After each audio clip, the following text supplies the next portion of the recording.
If you're trying to clean with natural products, you might be making some big mistakes and not even know it.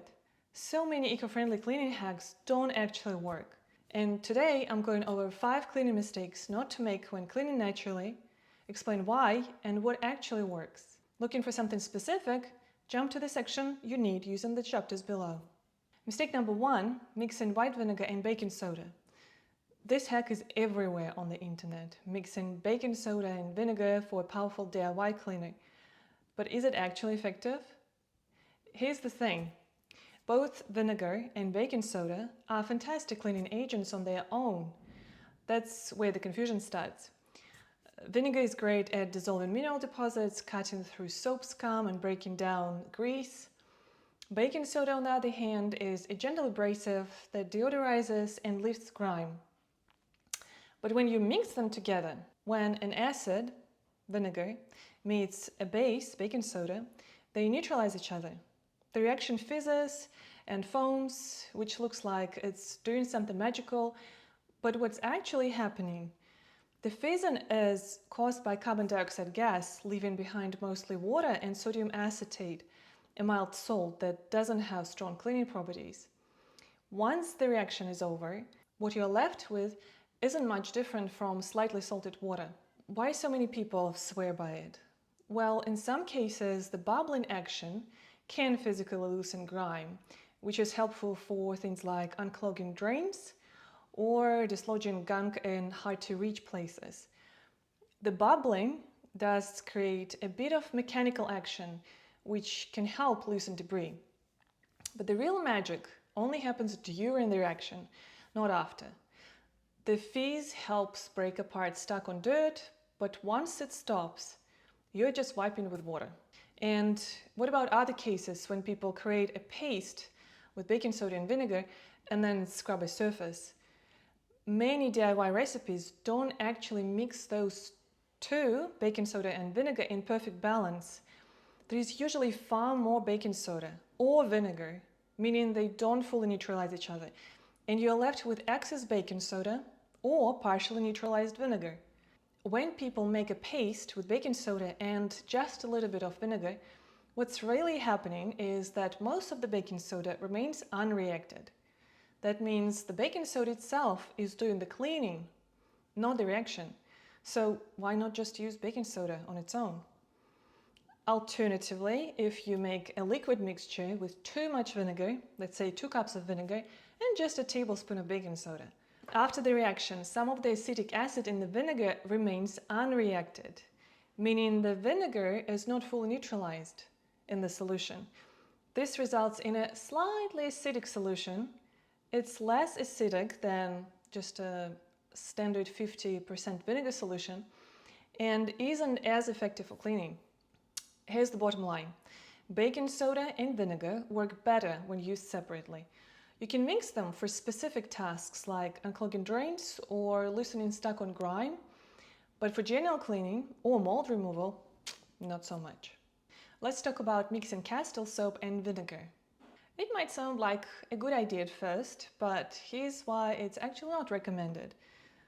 Let's break it down. First of all, Castile soap has a pH level between 9 and 11.5, which makes it alkaline. On the other hand, vinegar is acidic. Now, when you mix an alkaline product like Castile soap with an acid like vinegar, they react. Basically, they neutralize each other to some extent, which reduces the effectiveness of both cleaning agents. So if you're hoping for a super-powered cleaner by mixing these two, you're actually getting the opposite. What also happens is something called unsaponification. The vinegar breaks down the soap back into its original oils. Instead of a nice smooth cleaning solution, you end up with curdled, whitish, oily mess. Not only does this mixture look unappealing, but it's not going to clean anything well. And it could even leave behind a greasy residue on your surfaces.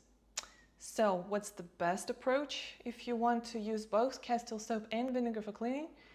The key is to use them separately, but consecutively. Here's what you do. Start by cleaning the surface with the properly diluted Castile soap solution.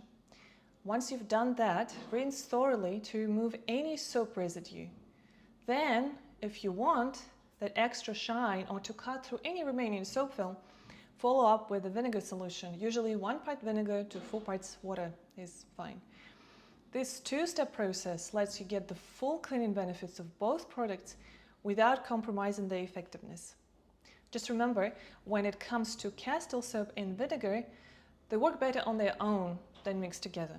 If you're curious about how vinegar actually works as a cleaner and the science behind it, be sure to check out my video on the cleaning power of white vinegar. I'll link it at the top right corner of the screen. Mistake number 3. Let's talk about something that often gets overlooked: dwell time. Dwell time is the amount of time a cleaning or disinfecting product needs to stay on a surface to be effective. Here's why it's so important. If you spray cleaner or disinfectant and immediately wipe it off, you're not giving it enough time to do its job. Cleaning products, whether green or not, need time to break down grime, and disinfectants need time to kill germs effectively. For example, if you're cleaning a greasy oven, letting your baking soda paste sit is crucial. Let it sit for a few hours or overnight to soften the grease, making it much easier to wipe away afterwards. If you're disinfecting a countertop, most disinfectants need anywhere between 1 to 10 minutes of contact time to kill germs like E. coli or Salmonella. Skipping dwell time often means extra scrubbing, or worse, not effectively removing bacteria and germs. And you will think that natural cleaning sucks. So instead of rushing through the process, let the product do the heavy lifting. Here's how to make it work practically. Spray your cleaner or disinfectant, or apply baking soda paste, and move on to another task while it sits. For instance, spray your bathroom sink, then clean the toilet while the product works its magic. Trust me, allowing proper dwell time saves effort and ensures you are getting the most out of your cleaning products.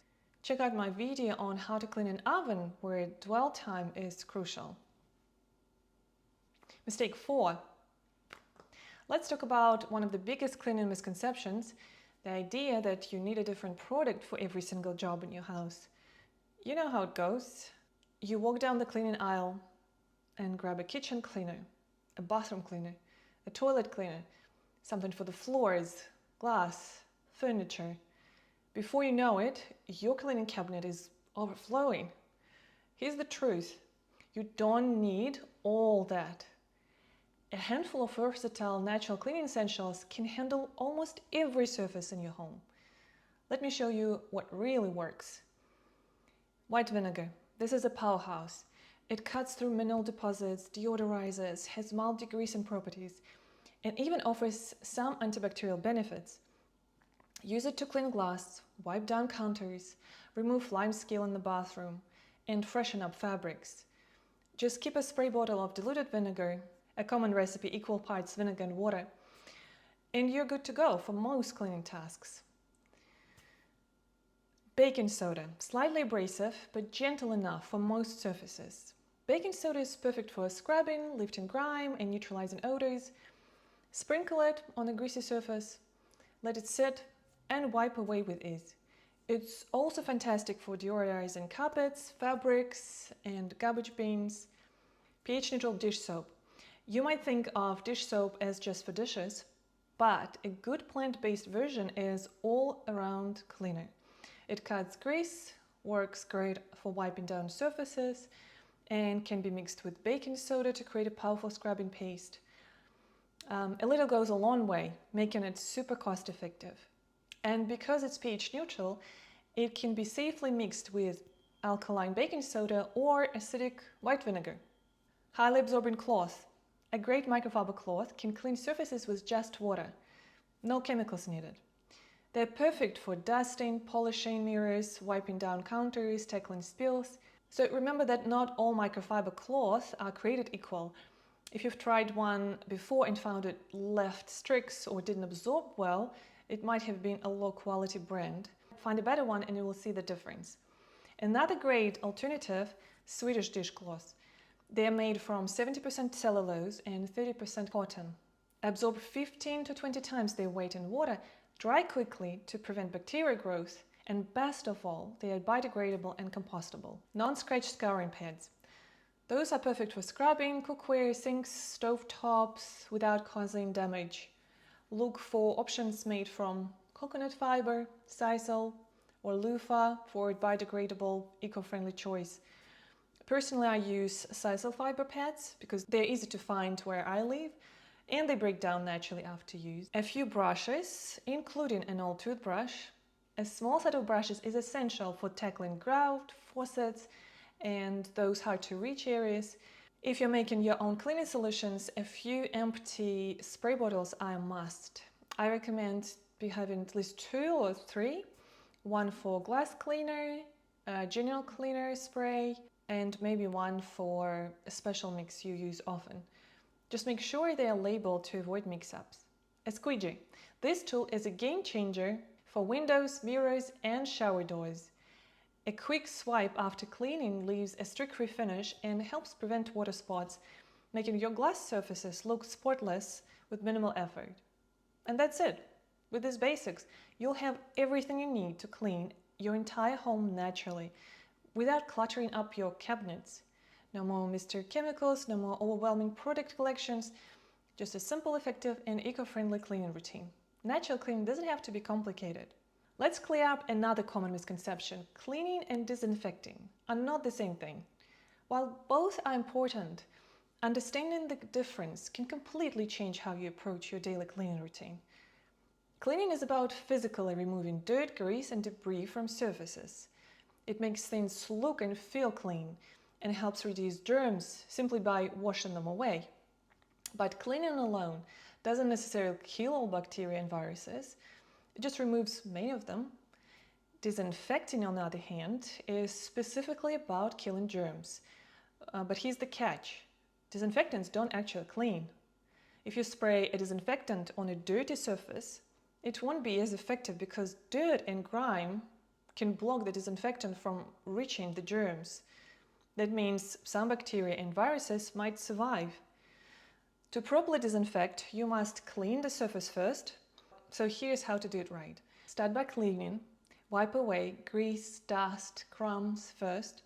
This not only makes the surface look clean, but also ensures that if you do need to disinfect, the disinfectant can actually do its job. And here's another key point. You don't need to disinfect every single day or every surface. For most daily cleaning tasks like wiping kitchen counters, mopping floors, cleaning mirrors, using natural cleaners like vinegar or dish soap is more than enough. Vinegar has mild antibacterial properties, making it great for everyday use. Safe disinfectant for high-risk areas like toilets, doorknobs, surfaces that have come into contact with raw food or someone who's been sick. Overusing disinfectants isn't just unnecessary, it also can contribute to resistant bacteria, irritate skin and lungs, and even impact indoor air quality. By understanding the difference between cleaning and disinfecting, you'll save time, money, and effort while keeping your home truly clean and safe. Cleaning removes dirt, disinfecting targets germs. And together, they work best when used where and when they're actually needed. If you found this video helpful, don't forget to hit that like button and subscribe for more natural cleaning tips. And if you've made any of these mistakes before, let me know in the comments. I'd love to hear your experience. If you want to learn how to clean your oven without harsh chemicals, watch this next video where I break it all down step by step. See you there.